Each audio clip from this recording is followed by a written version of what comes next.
नमस्कार प्रिय विद्यार्थियों। तो आज का अपना पहला क्वेश्चन है।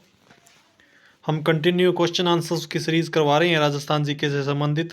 ठीक है, तो आज का अपना पहला क्वेश्चन है कि राजस्थान में जल महलों में सर्वश्रेष्ठ है।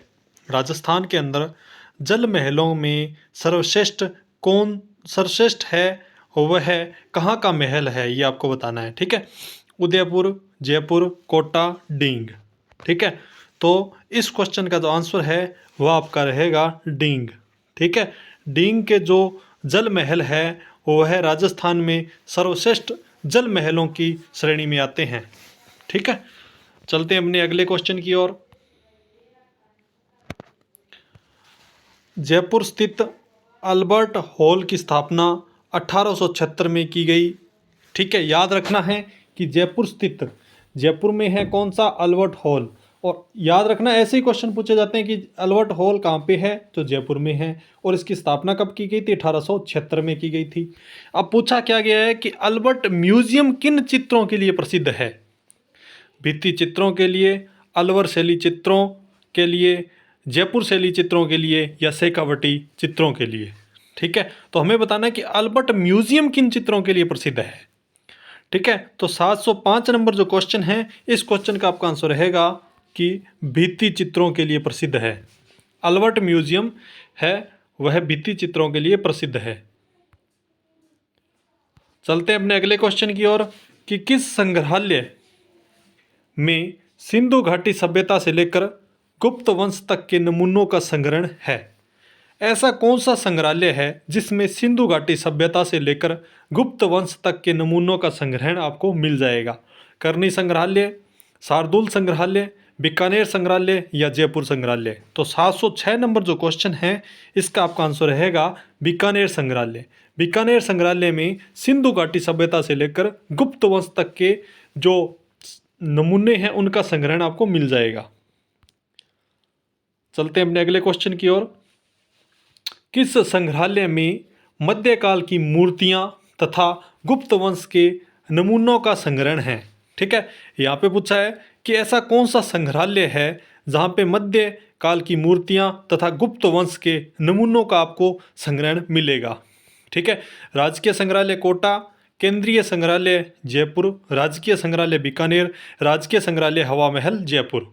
ठीक है, तो इस क्वेश्चन का आपका आंसर क्या रहेगा, 707 नंबर। तो इस क्वेश्चन का आपका आंसर रहेगा राजकीय संग्रहालय हवा महल जयपुर।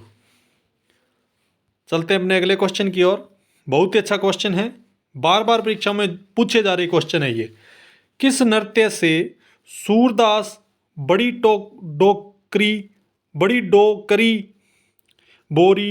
लोड़ी, बिक्का जी का ढोला मारू नाच संबंधित है। ऐसा किस नृत्य से, देखो किस नृत्य से पूछा है। ठीक है, तो किस नृत्य से सूरदास बड़ी डोकरी, बोरी, लोड़ी, बिक्का जी का ढोला मारू नाच संबंधित है। तेरह ताली, घूमर, भवाई, या चक्री। तो 708 नंबर जो क्वेश्चन है, इसका आपका आंसर रहेगा भवाई। चलते हैं अगले क्वेश्चन की ओर। वह नृत्य पूछा गया है कि वह कौन सा नृत्य है जिसमें नर्तक अपने सिर पर दो मटके रखकर कांच के टुकड़ों के ऊपर या नंगी तलवार पर नृत्य करता है। ठीक है, ऐसा कौन सा नृत्य है जिसमें नर्तक खुद अपने सिर के ऊपर दो तो मटके रख लेता है और पैरों में क्या होता है कि वह कांच के टुकड़ों के ऊपर, देखो पैरों पे वो कुछ नहीं पहनता है और वह कांच के टुकड़ों के ऊपर और नंगी तलवार पर नृत्य करता है। भवाई नृत्य कौन सा नृत्य है, ये आपको को बताना है। भवाई नृत्य, चक्री नृत्य, तेहरा ताली नृत्य, या डांडिया नृत्य। तो इस क्वेश्चन का जो आंसर है वह आपका रहेगा भवाई नृत्य। ठीक है, भवाई नृत्य। चलते हैं अगले क्वेश्चन की ओर। आराम से प्रत्येक क्वेश्चन को प्रॉपर तरीके से आप करते जाएं। भील लोगों के विवाह के अवसर पर किया जाने वाला नृत्य कहलाता है। देखो, भील लोगों के विवाह के अवसर पर किया जाने वाला नृत्य क्या कहलाता है। ठीक है, विवाह नृत्य कहलाता है, हाथी मना कहलाता है, गोरी नृत्य, गौरी नृत्य। ठीक है, तो 710 नंबर जो क्वेश्चन है, इसका आपका आंसर रहेगा हाथी मना नृत्य। चलते हैं अगले क्वेश्चन की ओर। 711 नंबर क्वेश्चन। लोक नृत्य में किस जनजाति का सर्वाधिक योगदान है। देखो, लोक नृत्य के अंदर ऐसी कौन सी जनजाति है जिसका सर्वाधिक योगदान है?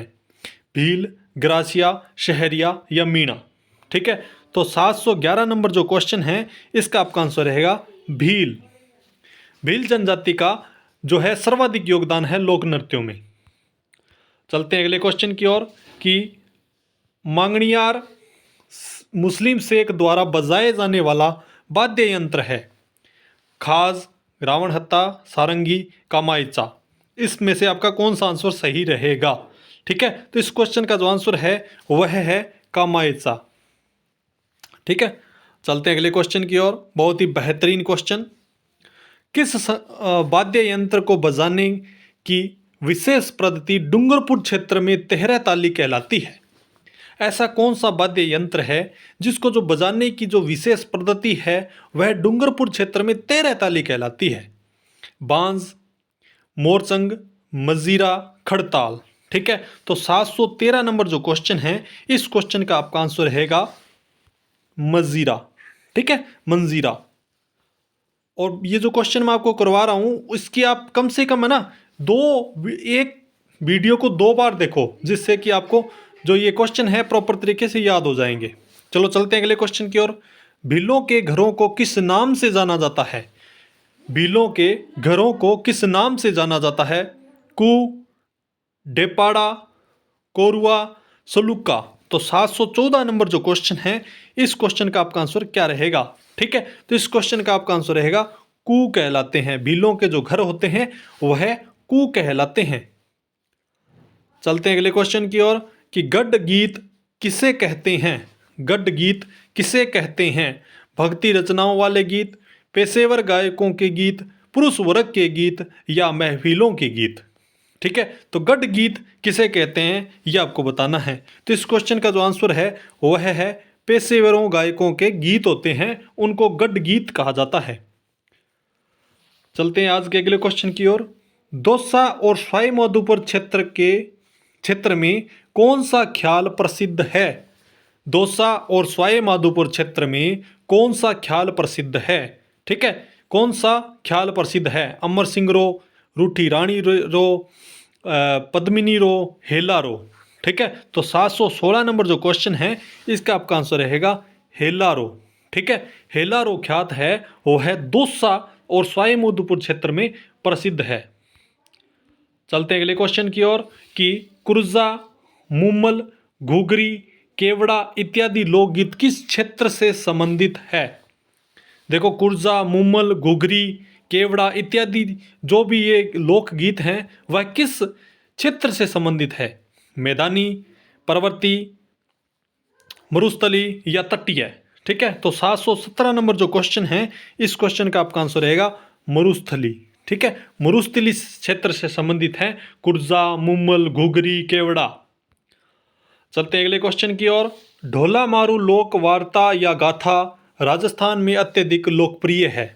ठीक है, इस कथा को ढाडी जाति के व्यक्ति सुंदर ढंग से गाकर सुनाते हैं। यह कथा संबंधित है। यह कथा किससे संबंधित है? कौन सी कथा? इसमें पूछा गया है ढोला मारू लोक वार्ता कथा। ठीक है, ये किससे संबंधित है? पुंगल नरवर से, मुमल महेंद्र से, डूंग जी जुआर जी से, सदु बुद्ध सावलिंगा से। ठीक है, तो 718 नंबर जो क्वेश्चन है इस क्वेश्चन का आपका आंसर रहेगा पुंगल और नरवर। पुंगल और नरवर से संबंधित है। ठीक है, ढोला मारू लोक वार्ता या कथा गाथा। चलते हैं अगले क्वेश्चन की ओर। मारवाड़ की किस जाति द्वारा चाचा बोहरा, मियाँ बीबी, जोगी जोगण, पिकाजी आदि के स्वांग रचे जाते हैं? देखो, मारवाड़ की ऐसी कौन सी जाति है जिसके द्वारा चाचा बोहरा, मियाँ बीबी, जोगी जोगण, बिकाजी आदि के स्वांग रचे जाते हैं? रावल जाति, रावत जाति, रावल जाति, भील जाति या ग्रासिया जाति। तो 719 नंबर जो क्वेश्चन है इसका आपका आंसर रहेगा रावल जाति। चलते हैं अगले क्वेश्चन की ओर कि भवाई शैली पर शांता गांधी द्वारा लिखा गया प्रमुख नाट्य है। भवाई शैली पर शांता गांधी द्वारा लिखा गया प्रमुख नाट्य कौन सा है? गांधी प्रसंग, जसमा ओडन, बापू गांधी या रमा ओटम। ठीक है, तो 770 नंबर जो क्वेश्चन है इसका आपका आंसर रहेगा जसमा ओडन। चलते हैं आज के अगले क्वेश्चन की ओर। मेवाड़ के अरावली क्षेत्र की भील जाति का लोक नाट्य है गंधर्व, गवरी, भवाई, रम्मत। तो 721 नंबर जो क्वेश्चन है इसका आपका आंसर रहेगा भवाई। ठीक है, इसी तरीके से आप प्रॉपर तरीके से क्वेश्चन को पढ़ो और प्रॉपर तरीके से आंसर दो, फिर वीडियो को आगे चलाओ। ठीक है, पॉज कर करके देखो वीडियो को, रोक रोक के। ठीक है, क्वेश्चन को पढ़ो, आंसर आपका आ रहा है तो हाँ, आप अपने मन से उस क्वेश्चन को अपने दिमाग में सेट कर लो, उसके बाद में वीडियो को चला दो, फिर आपको पता चल जाएगा इसका ये आंसर है। ठीक है, बनी ठनी चित्रकारी सावंत सिंह के समय किसके द्वारा बनाई गई? मुम्मल निहाल देव, मोरध्वज निहाल चंद, मनमोहन दवे, मान सिंह मदेरणा। तो 722 नंबर जो क्वेश्चन है इस क्वेश्चन का आपका आंसर रहेगा मोरध्वज निहाल चंद। चलते हैं अगले क्वेश्चन की ओर। भित्ति चित्रण की दृष्टि से कहाँ की हवेलियां प्रसिद्ध है? शेखावटी, जैसलमेर, बीकानेर या जोधपुर। तो इस क्वेश्चन का जो आंसर है वह आपका है शेखावटी। ठीक है, भित्ति चित्रण की दृष्टि से जो हवेलियां प्रसिद्ध है वह शेखावटी की है। चलते हैं अपने अगले क्वेश्चन की ओर। राजस्थान में भित्ति चित्रों को चिरकाल तक जीवित रखने के लिए एक विशेष आलेखन पद्धति है, इसे क्या कहा जाता है? आरायशा, कावड़, अंकन या पेंटिंग। ठीक है, तो 724 नंबर जो क्वेश्चन है इसका आपका आंसर रहेगा आरायशा। चलते हैं अपने अगले क्वेश्चन की ओर। नर्तक की प्रसिद्ध शैली कथक शैली का जन्म किस राज्य में हुआ? देखो, नर्तक की जो प्रसिद्ध शैली है कथक शैली, उसका जन्म किस राज्य में हुआ? पंजाब, तमिलनाडु, राजस्थान या कर्नाटक। ठीक है, तो इस क्वेश्चन का जो आंसर है आपका वह है राजस्थान। चलते हैं आज के अगले क्वेश्चन की ओर कि नृत्य की कथक शैली का आदिम घराना कौन सा है? लखनऊ, बनारस, जयपुर, लखनऊ व बनारस दोनों। ठीक है, तो 726 नंबर जो क्वेश्चन है इसका आपका आंसर रहेगा जयपुर। चलते हैं अगले क्वेश्चन की ओर कि जयपुर घराने के प्रथम प्रवर्तक थे भानुजी, कान्हूजी, गिग्गाजी, शंकरलाल जी। तो 727 नंबर जो क्वेश्चन है इसका आपका आंसर रहेगा भानुजी। चलते हैं अपने अगले क्वेश्चन की ओर कि गीदड़ नृत्य किस क्षेत्र का है? शेखावटी, हाड़ौती, मेवाड़ या बागड़। तो 728 नंबर जो क्वेश्चन है इस क्वेश्चन का आपका आंसर रहेगा शेखावटी क्षेत्र का है गीदड़ नृत्य। ठीक है, चलते हैं आज के अगले क्वेश्चन की ओर। निम्न में से कौन सा गोले घेरे में किया जाने वाला एक सामूहिक नृत्य है जिसमें केवल पुरुष ही भाग लेते हैं? घूमर, वालर, गेर, नेजा। तो 729 नंबर जो क्वेश्चन है इसका आपका आंसर रहेगा गेर नृत्य। चलते हैं अगले क्वेश्चन की ओर कि यदि गीदड़ नृत्य शेखावटी की विशेषता है तो बम्ब नृत्य कहाँ की विशेषता है? तो 730 नंबर जो क्वेश्चन है इसका आपका आंसर रहेगा अलवर और भरतपुर की है। चलते हैं अगले क्वेश्चन की ओर कि मूल रूप से सामंती नृत्य जो राजस्थान का प्रतीक बनकर उभरा है यह है पनिहारी, घूमर, डांडिया, तेहरा ताली। तो 731 नंबर जो क्वेश्चन है इसका आपका आंसर रहेगा घूमर। चलते हैं अगले क्वेश्चन की ओर कि किस नृत्य को राई नृत्य भी कहते हैं? घूमर, गीदड़, गेर या गवरी। तो 732 नंबर क्वेश्चन का आपका आंसर रहेगा गवरी नृत्य। ठीक है, अगले क्वेश्चन की ओर चलते हैं कि किशनगढ़ की कौन सी नृत्यांगना चरी नृत्य में प्रसिद्ध है? ठीक है, तो बताना है आपको। तो जो फल्गुबाई है वह जो है नृत्यांगना है वह चरनी नृत्य में प्रसिद्ध है। अगला क्वेश्चन है कि भवाई नृत्य राजस्थान में किस क्षेत्र में स्त्री व पुरुष दोनों द्वारा किया जाता है? डूंगरपुर, बांसवाड़ा, जालोर, उदयपुर। ठीक है, तो उदयपुर द्वारा। ठीक है, उदयपुर जो क्षेत्र है वहाँ के जो लोग, जो स्त्री और पुरुष होते हैं उनके द्वारा किया जाता है भवाई नृत्य। ठीक है, तो आज के लिए बस इतना ही। थैंक यू, धन्यवाद। मिलेंगे नई क्लास नई वीडियो के अंदर, तब तक के लिए हमारे चैनल को सब्सक्राइब जरूर कर लें जिससे कि, और हमारे जो बेल आइकन का बटन है उसको प्रेस कर लें जिससे कि नई वीडियो का नोटिफिकेशन आपको मिलता रहेगा। ठीक है, तो चलो मिलते हैं नई क्लास नई वीडियो के अंदर, कल और मिलेंगे। थैंक यू, धन्यवाद।